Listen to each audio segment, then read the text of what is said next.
নমস্কার বন্ধুরা, village food and blog চ্যানেলে সকলকে স্বাগত।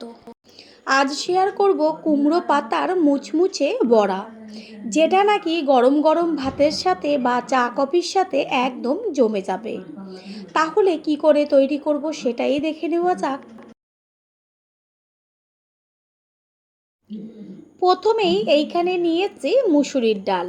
এবার মুসুরির ডালটাকে বড় একটা পাত্রের মধ্যে জল দিয়ে তার মধ্যে ভিজিয়ে রাখবো।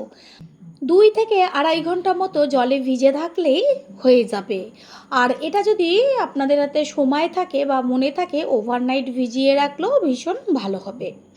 এটা ভিজানো থাক। অন্যদিকে আমি এইখানে নিয়েছি একদম কচি কচি কুমড়ো পাতা। কুমড়ো পাতাগুলোকে ভালো করে জল দিয়ে ধুয়ে রেখেছি। পাতাগুলো তো ভালো করে জল দিয়ে ধোয়াই আছে। এবার একদম ছোট ছোট করে ছুরির সাহায্যে কেটে নেব।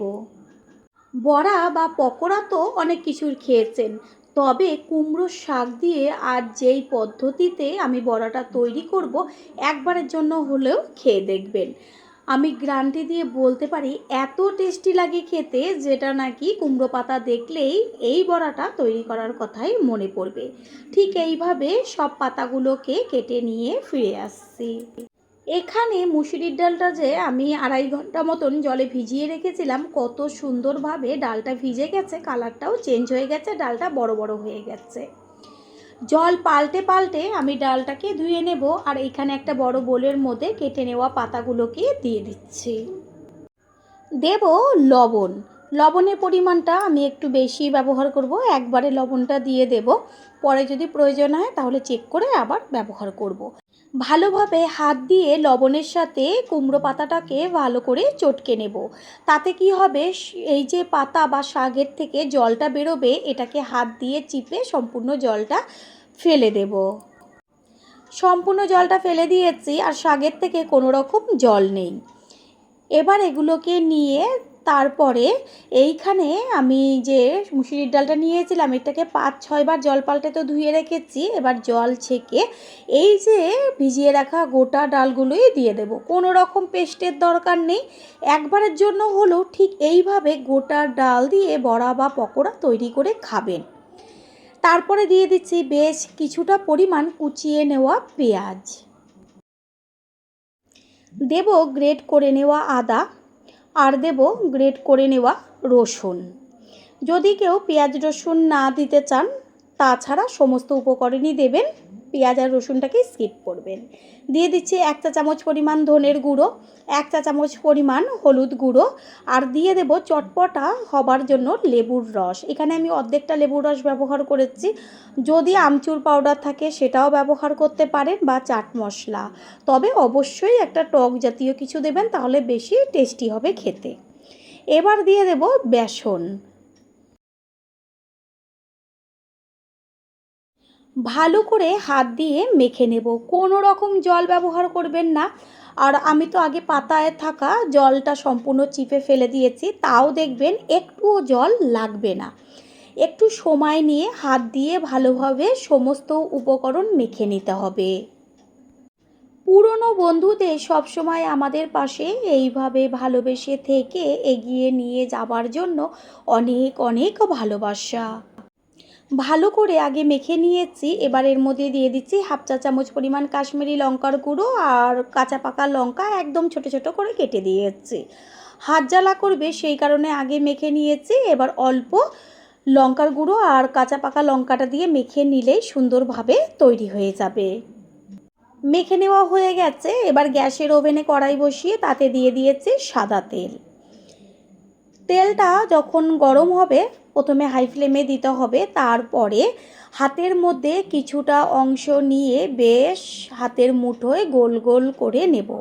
আপনারা যেমন চাইবেন শেপ দিতে পারেন, তবে গোল গোল হলে পরে বেশ দেখতে ভালো লাগে। ঠিক এইভাবে হাতের মুঠোর মধ্যে বেশ পাকিয়ে পাকিয়ে সুন্দরভাবে গোল করে নিয়েছি। এবার একটা একটা করে গরম তেলের মধ্যে ছেড়ে দেব। আর যখন এইগুলো দেবেন তেলের মধ্যে, গ্যাসের ফ্লেম লোতে রাখবেন, না হলে ওপরের অংশটা চট করে লাল হয়ে যাবে, ভেতরটা কাঁচা থেকে যাবে। ঠিক একইভাবে সবগুলো বেশ বলের মতন গোল গোল করে পাকিয়ে গরম তেলে দিয়ে দেব। প্রথমবার যারা আমাদের চ্যানেল ভিজিট করছেন তাদের আন্তরিক শুভেচ্ছা ও অনেক অনেক ভালোবাসা। আমাদের রেসিপিগুলো যদি ভালো লেগে থাকে সাবস্ক্রাইব করে দেওয়ার অনুরোধ রইল ও পাশে থাকা বেল আইকনে ক্লিক করলে পরবর্তী ভিডিওগুলো সবার আগে আপনাদের কাছে পৌঁছে যাবে। নিচের পিঠটা কিছুক্ষণ ভাজা হওয়ার পরে উল্টে দেব ওপরের পিঠটা হবার জন্য। ঠিক এইভাবে এপিঠ ওপিঠ করে বড়াগুলোকে ভেজে নেব। আর এতটাই মুচমুচে হবে ওই যে ডালটা দেওয়া হয়েছে সেই কারণে, যেটা নাকি খাওয়ার পরই এর টেস্টটা বুঝতে পারবেন। যারা এইভাবে তৈরি করে খেয়েছেন তারা তো জানেন এর স্বাদ কতটা। বন্ধুরা, আপনারা যে যেইখান থেকে ভিডিওটি দেখছেন অবশ্যই কমেন্টের মাধ্যমে জানাবেন। আপনাদের ধন্যবাদ জানাতে পারলে সত্যিই আমরা ভীষণ ভীষণ আনন্দিত হব। আপনাদের করা কমেন্টসগুলো পেয়ে আমরা এতটাই উৎসাহিত হই পরের ভিডিওগুলো তৈরি করার জন্য। বড়াগুলো ভাজা হয়ে গেছে, তেল ছেঁকে বড়াগুলোকে একটা প্লেটে তুলে নিয়েছি। আর একইভাবে অন্য যেগুলো রয়েছে সেগুলোকে ভেজে নিয়ে ফিরে আসছি।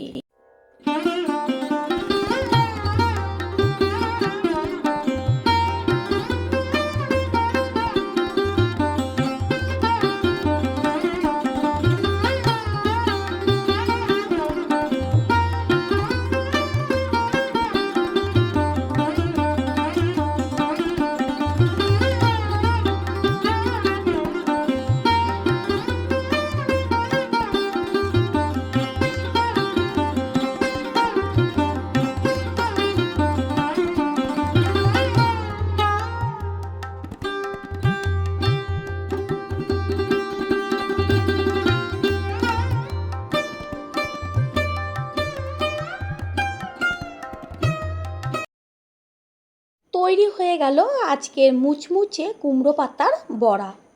আশা করি রেসিপিটি ভালো লাগলো। আর যদি ভালো লেগে থাকে একটা লাইক, কমেন্টস, পারলে একটা শেয়ার করে অবশ্যই জানাবেন। আপনাদের করা একটা লাইক ও লাইকের পাশে থাকা হাইপ আর একটা শেয়ার আমাদের কাছে অনেক অনেক গুরুত্বপূর্ণ। All friend, thanks for watching my video. আপনারা সকলে ভালো থাকবেন, সুস্থ থাকবেন। আবারও দেখা হবে অন্য কোনো রেসিপির এপিসোডে।